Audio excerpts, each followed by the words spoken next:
Hello students, Maheshwari पाठशाला में आपका स्वागत है। आज हम पढ़ने जा रहे हैं meaning and definition of partnership. ठीक है। Partnership is defined by Indian partnership act 1932 section 4। Indian partnership act जो है हमारे पास 1932, उसके सेक्शन 4 के अंदर हमें उसकी डेफिनेशन दी गई है। तो partnership is the relationship between person who have agreed to share the profit of a business carried on by all or any of them acting for all. Partnership is the relationship between person, यानी लोगों के बीच में, persons के बीच में एक relationship है। Who have agreed to share the profit, जो क्या हुए हैं, तैयार हुए हैं एक व्यापार के लाभ को बांटने के लिए। कैरिड ऑन बाय ऑल और any of them acting for all, यानी उनके द्वारा काम किया जाए, सबके द्वारा या उनमें से किसी एक के द्वारा। A partnership thus a business relationship among two or more persons, यानी एक बिजनेस रिलेशनशिप है बिटवीन दो या दो से अधिक लोगों के बीच में, जो किस लिए तैयार हुए हैं, एक व्यापार के लाभ और हानि को बांटने के लिए। कैरिड ऑन बाय ऑल, यानी सबके द्वारा काम किया जाए, और any of them acting for all, यानी उनमें से कोई एक काम करे सबके लिए।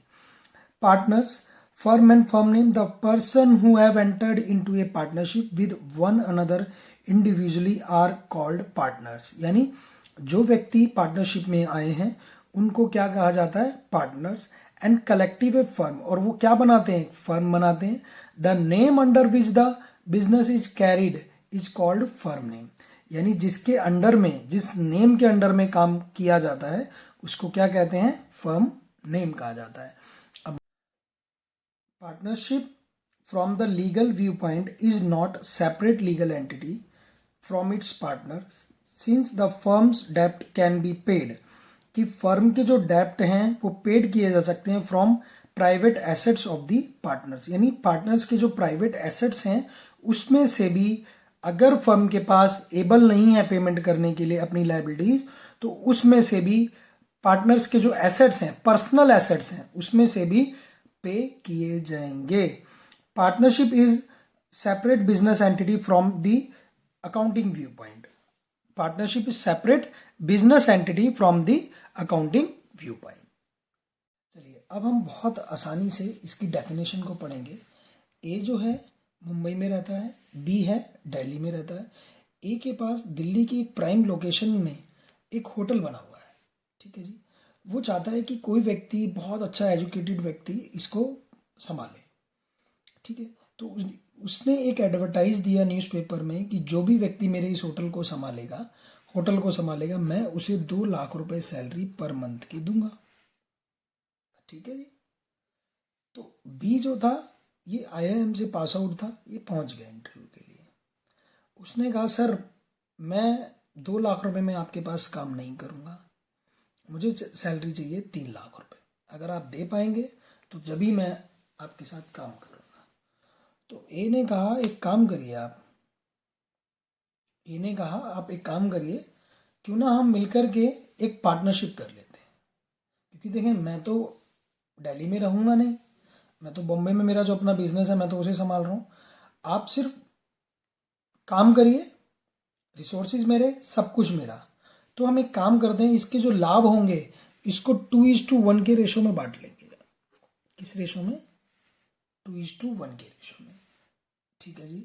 मान लीजिए अगर 9 लाख रुपए का इनकम होता है एक महीने में, तो 6 लाख रुपए इनको मिल जाएंगे और 3 लाख रुपए इसको मिल जाएंगे। और उसमें ग्रोथ होने के भी चांस बहुत अच्छे रहेंगे, बी के लिए एडवांटेजेस रहेंगी, क्योंकि उसको सब कुछ बना बनाया मिल रहा है। अब देखें यहां से अगर हम समझें तो उन्होंने जब होटल शुरू किया तो पीछे डेफिनेशन जो हमने पढ़ी थी उसमें क्या लिखा था, partnership is the relationship between persons who have agreed to share the profit of a business.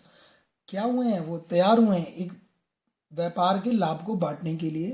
Carried on by all और any of them acting for all, यानी सबके द्वारा काम किया जाए या उनमें से किसी एक के द्वारा। तो यहां काम कौन करेगा, बी। कौन काम करेगा, बी। यानी सारा का सारा जो दारोमदार रहेगा किसका रहेगा, बी का रहेगा। ए ने तो उसको सारे के सारे रिसोर्सेज दे दिए, सब कुछ दे दिया। तो यहां क्या कंस्टिट्यूट किया उन्होंने, एक पार्टनरशिप फर्म। क्या किया, पार्टनरशिप फर्म। ठीक है जी। क्या बना दी इन दोनों ने मिलके, पार्टनरशिप फर्म,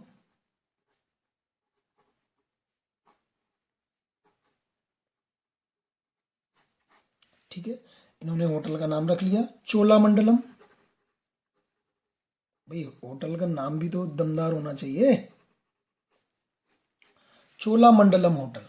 कोई आज समझ रहे हैं बात को। अब किसके अंडर में काम होगा, जो फर्म का जो नेम है, देखें मैंने आपको चीज पढ़ाई थी कि फर्म नेम। अब जो भी ट्रांजैक्शन जो कुछ हुआ करेगा वो क्या है, ये फर्म नेम, अंडर ए फर्म नेम। तो क्या रहेगा, चोला मंडलम। अब ए कौन है, एम्प्लॉयर है, नहीं। ये क्या एम्प्लॉय है, नहीं। ये भी पार्टनर है और ये भी पार्टनर है। समझ पा रहे हैं बात को।